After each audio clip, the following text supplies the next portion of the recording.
Outlander is in the home stretch, and repeating a disturbing trend that has persisted throughout the series could be detrimental to the franchise. The upcoming second half of Season 7 and Season 8 will mean the end of the fantasy time travel series, but the franchise itself will continue with the prequel series Outlander, Blood of My Blood. This fact puts additional pressure on the final episodes of the parent series, since letting audiences down could carry over into the success of the new show. To give the spin-off its best chance, Outlander must avoid its most frustrating continuous mistake. Claire and Jamie have come a long way throughout the 6.5 seasons of Outlander, and the next steps in their story will surely come with more trials and tribulations. Season 7, Part 2, will see the lovers again separated, which lines up with the events of author Diana Gabaldon's 7th Outlander book, An Echo in the Bone. Season 8, on the other hand, will be on its own, since Gabaldon's book series won't conclude until after the TV show's big finale. This means writers will have to forge their own path, but it's essential that they don't fall back on old trends. Outlander Season 7, Part 2, and Season 8 must avoid sexual assault stories. Outlander leaned repeatedly into this same conflict. Jamie and Claire look concerned in Outlander. Outlander has developed a reputation for overusing sexual assault in its stories. There are very few characters in the series who haven't experienced this type of violence, and this has been identified as a frustrating problem. Other fantasy TV shows like Game of Thrones have fallen into the same trend, and Outlander has been an improvement in that the writers have attempted to use sexual assault plotlines to spread awareness and dismantle harmful assumptions about victims and perpetrators. However, the time for such a statement came and went a long time ago. Going into the final couple of installments, it's essential that Outlander focus its efforts on providing Claire and Jamie with a satisfying resolution. Of course, they will have to confront some conflicts in the meantime, and a final rise and fall is a necessity.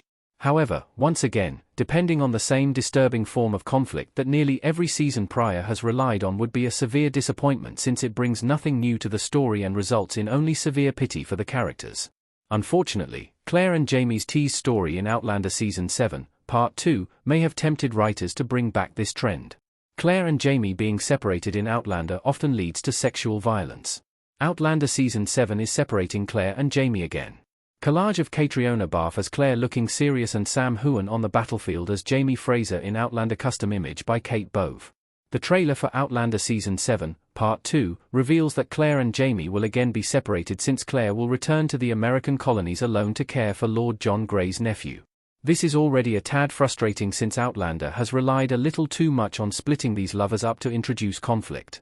However, it's all the more concerning since such separations are often the first step to one of these characters being the subject of sexual violence. Throughout Outlander, Claire, especially, has been the victim of sexual assault when she is left alone, since she has no man there to protect her. Other times, Jamie or Claire have had to offer up their bodies to a perpetrator in an attempt to protect the other or else earn their freedom.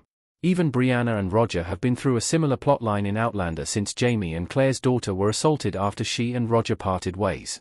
It's an exhausting story that Outlander has shamelessly repeated again and again, which is why Claire and Jamie's separation in Season 7, Part 2, has become all the more alarming. Outlander repeating this trend would be bad news for the prequel series. Outlander's final season should establish confidence in the new spin-off. Outlander coming to a close is a bit of a relief, specifically because of the frustrating repetition of the same old stories.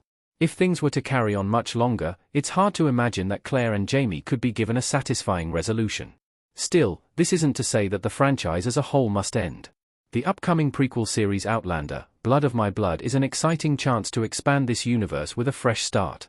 However, if Outlander's ending still depends on sexual assault as a central conflict, it could bode poorly for the spin-off Outlander. Blood of My Blood can be free of the same old trends and tropes in which Outlander has gotten itself tangled up. However, if the parent series continues to depend on the same tired-out and disturbing stories up to the very end, it would imply that audiences can expect something similar from the prequel spin-off. The final installments of Outlander need to subtly reveal what can be expected from Outlander, Blood of My Blood, allowing audiences to get excited about a fresh story with a small taste of the new story's tone.